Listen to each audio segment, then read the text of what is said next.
¿Por qué viniste a la Navidad?, dijo mi hija. No alzó la voz. No se veía enojada. Sonaba como si le estorbara, como si hubiera llegado sin avisar que iba a llover. Un momento después, agregó que mi inutilidad ponía incómoda a la gente. La boca de su esposo se curvó en una sonrisita que me dijo que estaba de acuerdo. Nadie en la sala se apresuró a corregirlos. La historia que estás a punto de escuchar es una obra ficticia creada por el equipo de redacción del canal H2 Historias. Está inspirada en situaciones de la vida real para transmitir lecciones sobre la familia, los sentimientos y los valores humanos. Todos los personajes y eventos son ilustrativos. Me llamo Javiera Ramírez. Tengo 66 años. Todavía estaba parada cerca de la puerta cuando pasó, con el abrigo puesto, las llaves en la mano, el cuerpo inclinado como si tuviera que salir corriendo en cualquier momento. Había llegado como siempre puntual, preparada, cuidando de no estorbar. Traje regalos que elegí con cariño, de esos que dicen que sigo pendiente de ustedes, aunque nadie pregunte si estoy bien. Aparecer se había vuelto un hábito mucho antes de que dejara de ser una invitación. Con los años, aprendí a llegar sin hacer ruido, a esperar que alguien me notara, a ofrecer ayuda antes de que me la pidieran. Cubrí un pago por aquí, otro por allá cuando las cosas andaban apretadas. Entré al quite cuando venía una fecha límite o surgía una emergencia. Nada del otro mundo, solo lo suficiente para que todo siguiera rodando. La verdad es que sentía la tolerancia antes de oír las palabras. Cómo se pausaba la plática cuando entraba, cómo hablaban de planes como si yo fuera parte del mueble. Aprendí a no decir nada, a no corregir, a no pedir un lugar en la mesa. Me repetía que las familias pasan por rachas, que esto era pasajero, que ser útil era lo mismo que ser querida si una tenía paciencia. Me quité el abrigo despacio, doblándolo como siempre, aunque el pecho se me apretaba. Dejé los regalos donde se vieran, porque aún me importaba que me vieran. Nadie los tomó. Nadie dijo mi nombre. Miré a mi hija y luego a su esposo, a la tranquilidad de su sonrisa y la seguridad que traía. Entendí algo que había evitado entender por años. No se preguntaban si yo pertenecía aquí. Ya habían decidido para qué servía. Avancé más adentro de la sala, no para discutir, no para defenderme, sino porque irse de inmediato habría confirmado el papel que esperaban que jugara después. Nadie dijo «hola» cuando avancé. La conversación siguió como si hubiera llegado tarde a algo ya decidido. Mi hija estaba junto a la barra de la cocina, celular en mano, deslizando el dedo con movimientos rápidos y molestos. Me miró un segundo y volvió a la pantalla, como si yo fuera un pendiente que no tenía tiempo de atender. «Estás checando la cuenta de la luz, ¿verdad?», dijo su esposo desde el sofá. No levantó la vista al hablar. Su voz tenía esa autoridad casual de quien sabe que lo respaldan. «Sí lo sé», respondió ella. «No soy tonta. Solo digo que volvió a subir», contestó él. «Todo está subiendo últimamente». Ella soltó el aire fuerte y dejó el celular. «Yo lo tengo controlado». Puse mi bolsa en la silla más cerca de la pared. Nadie ofreció quitarme el abrigo. Nadie preguntó por el camino. Me quedé de pie un rato más de lo necesario. Luego me senté, cuidando de no interrumpir. «La escuela mandó otro aviso», dijo mi hija, frotándose la sien. «Volvieron a cambiar el calendario de pagos». Su esposo la miró de reojo, pasando por encima de mí. «Siempre lo hacen en estas fechas. Es mal momento», dijo ella. «Todo sale en mal momento últimamente». Asentí una vez, aunque nadie me veía. Esto era terreno conocido, presión dicha en voz alta, responsabilidad flotando en el aire, sin nombre pero pesada. Él checó su celular otra vez, murmurando: «Solo hay que pasar este tramo». «Lo pasaremos», dijo ella, pero sin mucha convicción. El silencio que siguió se sintió intencional. No incómodo, sino manejado, como si esperaran que algo cayera en su lugar. Me acomodé en la silla. La mirada de mi hija pasó por mí y se fue, con la mandíbula tensa. Había molestia, sí, pero también expectativa. de esa que da por hecho el siguiente paso sin pedirlo. Su esposo se recargó, dejando que la plática siguiera con pendientes y fechas. Yo me quedé con las manos cruzadas en el regazo, escuchando el ritmo, sabiendo lo fácil que aún podía encajar en esta sala si interpretaba el papel que estaban rodeando. Todavía no se había dicho nada, pero la forma de la noche ya estaba clara. Mi hija se volvió hacia mí despacio, como si hubiera llegado al final de un pensamiento y yo fuera el hilo suelto. Todavía tenía el celular en la mano. No lo soltó. ¿Por qué viniste a la Navidad?, dijo. Su voz no subió. No tenía filo de enojo. Sonaba práctica, como cuando alguien pregunta por qué entregaron un paquete en la dirección equivocada. La sala se cayó, pero no de sorpresa. Nadie jadeó. Nadie se movió incómodo. Hasta su esposo siguió relajado, con la vista mayormente en su pantalla. Ese silencio me dijo más que la pregunta misma. Abrí la boca y la cerré. De pronto era consciente de cuánta gente había en la sala y cuán pocos me miraban. No ayudas, siguió ella, con el tono un poco más firme, como aclarando algo que debería ser obvio. Solo estás ahí sentada. Pones las cosas incómodas. Su esposo asintió leve. No está equivocada, dijo tranquilo. Algo en mi pecho cedió, no con estruendo, no de golpe. Entendí entonces que esto no era una reacción, era un mensaje preparado. Las palabras estaban demasiado limpias, demasiado bien puestas. Las habían moldeado antes de que yo llegara. Miré el rostro de mi hija, la molestia alrededor de sus ojos, la impaciencia en su boca. No era cruel, estaba fastidiada. No me rechazaba como persona, me evaluaba y me encontraba ineficiente.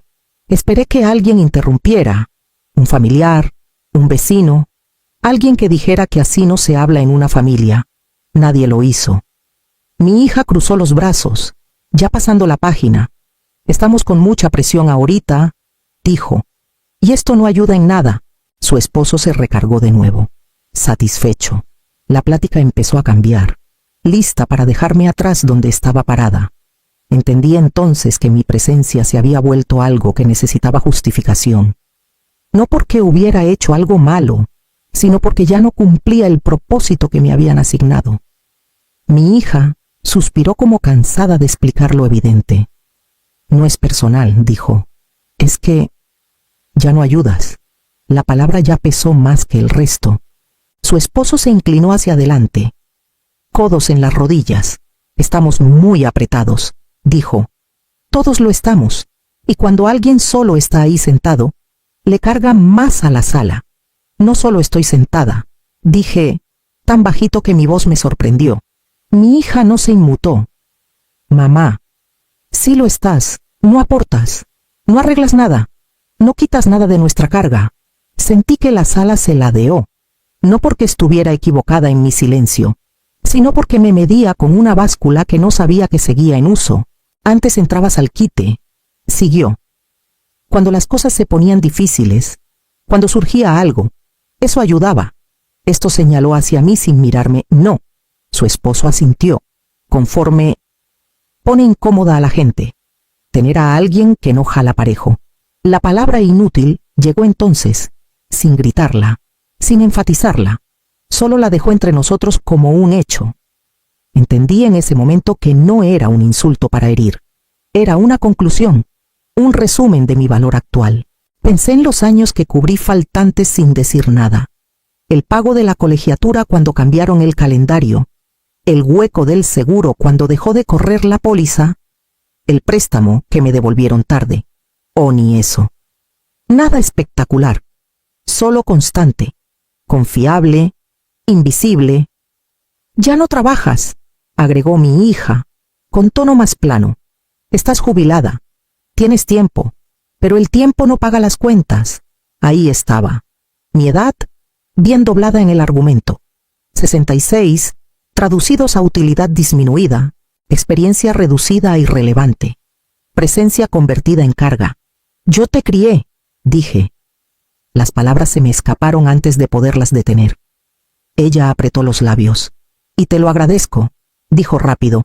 No se trata de eso. Su esposo se recargó, cruzando brazos. Hablamos del ahora, el ahora, no la historia, no la relación, no el cariño, solo el balance actual. Columnas de esfuerzo y retorno. Miré mis manos, cruzadas en el regazo como siempre cuando trataba de no interrumpir.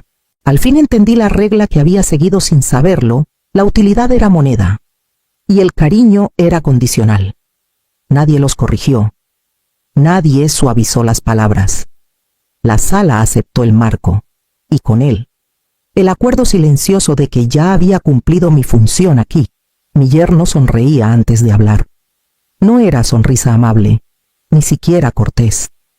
Era chica, contenida, como si hubiera estado esperando que la sala alcanzara una conclusión a la que él ya había llegado. «Tiene razón», dijo. «Ha sido un año pesado». Mi hija lo miró, aliviada de tener apoyo. «Todo cuesta más ahora», siguió.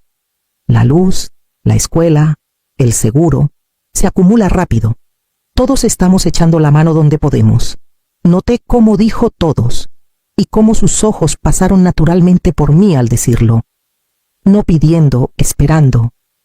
«No creo que nadie quiera ser cruel», agregó, todavía sonriendo.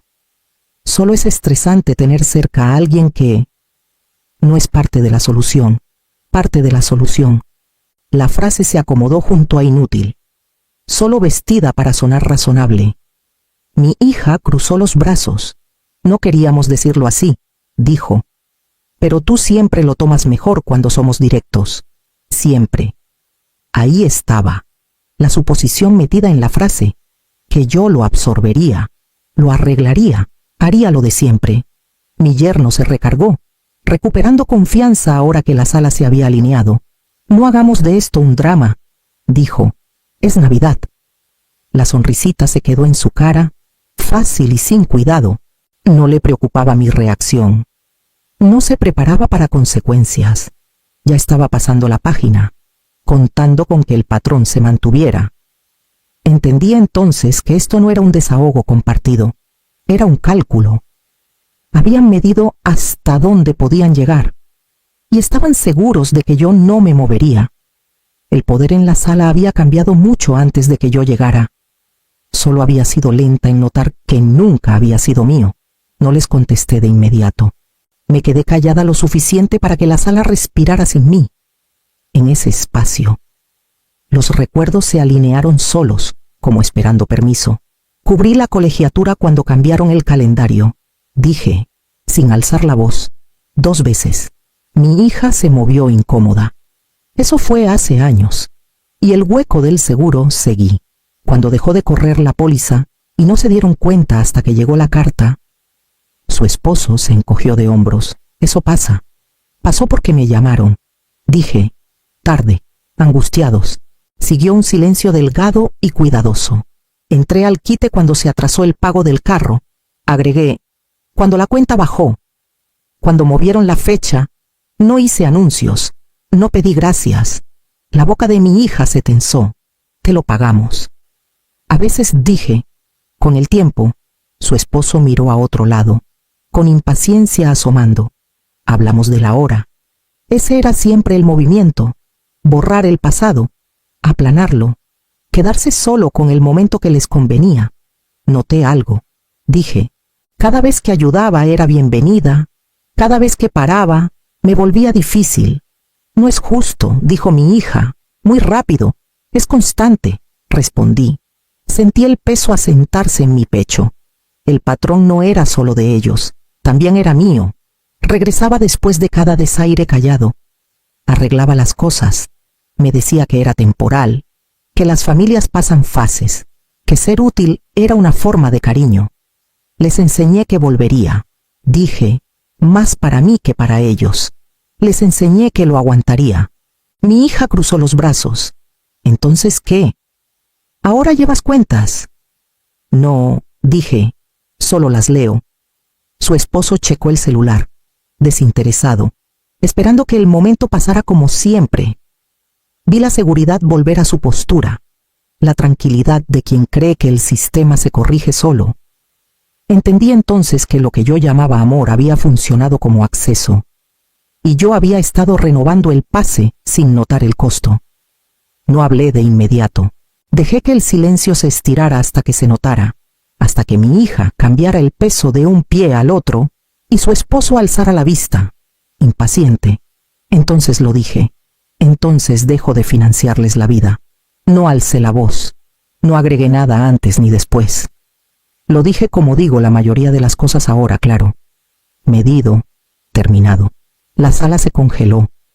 No de forma dramática, solo lo suficiente para que se notara que las palabras habían caído donde no debían. Mi hija parpadeó. ¿Qué no cubro más la colegiatura? Dije. No entro al quite cuando se atrasan pagos. No tapo huecos ni arreglo nada. Su esposo soltó una risa corta y seca. Ándale, lo digo en serio, dije. Mis manos estaban firmes. Eso lo noté antes que nada. El tono de mi hija cambió, más agudo. Estás molesta. No hagamos esto esta noche. Esto no es de esta noche, dije. Es de lo que esperan de mí. Su esposo se inclinó. Hablas como si fuera una amenaza. Es una decisión, respondí. Hay diferencia. Siguió silencio. No el cómodo. El que usa la gente cuando recalcula.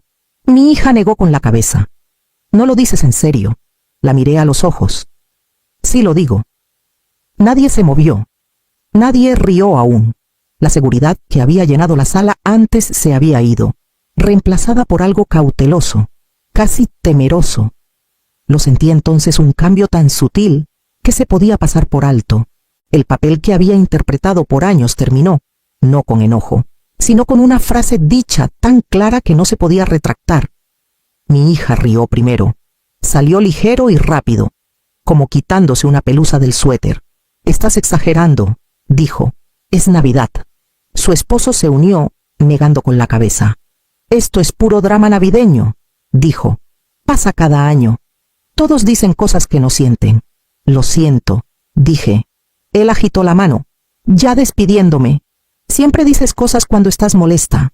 Los demás en la sala se quedaron callados. Nadie me defendió. Nadie los cuestionó. Miraban, cuidadosos, como espectadores esperando a ver para dónde iba esto. El silencio se sentía practicado, no inseguro. Mi hija se recargó en la barra, brazos cruzados. Ya se te pasará, dijo. Siempre se te pasa.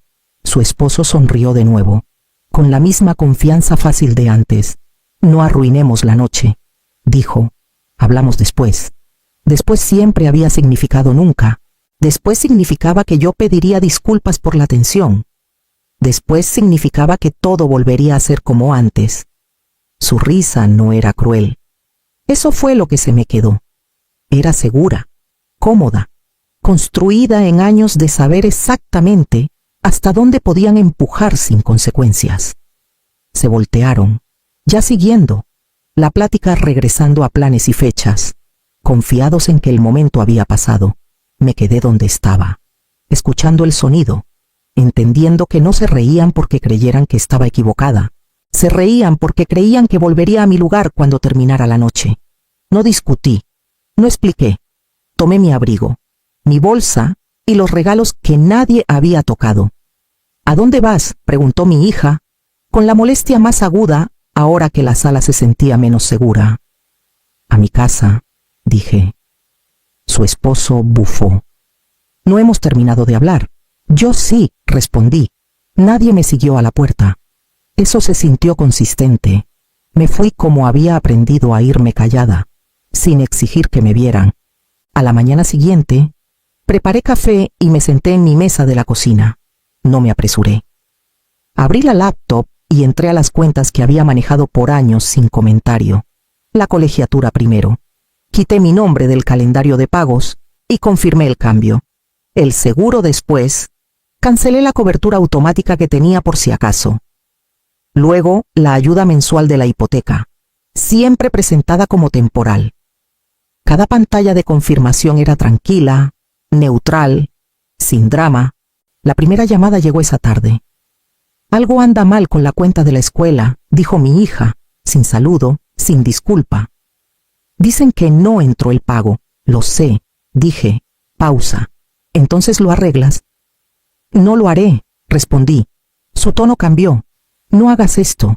La segunda llamada fue de su esposo, voz controlada, cortante. Tenemos que hablar. Esto nos afecta a más que a nosotros. Lo sé, dije. Es extremo. Dijo. Estás castigando a todos. Estoy parando. Dije. Hay diferencia. Para el tercer día, los mensajes se multiplicaron. La confusión se volvió frustración. La frustración rozó la acusación. Estás siendo egoísta. Estás exagerando. No puedes cortar el apoyo así. Ninguno preguntó si yo estaba bien. Ninguno reconoció lo que me habían dicho. Cada frase apuntaba al desorden que yo había causado, no a la razón por la que existía. Escuché sin responder. Dejé que sonara el teléfono. Cuando contestaba, mis palabras eran pocas. He tomado mi decisión. Esa frase los inquietaba más que el enojo. No daba entrada. No negociaba. Para finales de semana, las llamadas bajaron. El tono se endureció. El control dio paso al pánico. Luego, al silencio. Me senté otra vez en mi mesa, manos alrededor de una taza ya fría, y sentí el peso asentarse. No alivio, no triunfo. Solo la firmeza tranquila de saber que el arreglo había terminado. Por primera vez, el silencio no me pedía nada. Pasé la mañana de Navidad sola y fue mi decisión. Preparé café. Me senté en la mesita junto a la ventana y dejé que el silencio se acomodara sin tratar de llenarlo. Nadie llamó.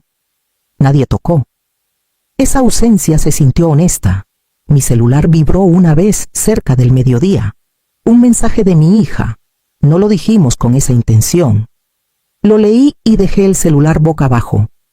Ya no estaba enojada. Tampoco esperaba. Había dejado de medir mi valor por cuánto podía ser útil a gente que solo me notaba cuando algo vencía. En la tarde, calenté sobras y comí despacio. Pensé en los años que confundí amor con responsabilidad, generosidad con obligación. Había creído que dar más me ganaría un lugar. Solo enseñó a los demás a esperarlo. La lección llegó callada, no como castigo, sino como claridad. El amor que exige borrarte a ti misma no es amor. Los límites no son crueldad, son honestidad. Dicha antes de que el resentimiento pudra algo bueno. No dejé la Navidad, dejé que me usaran. Si esta historia te tocó, dale like al video, deja un comentario o suscríbete. Historias como esta importan porque alguien que escucha quizá todavía esté pagando por quedarse donde no lo ven.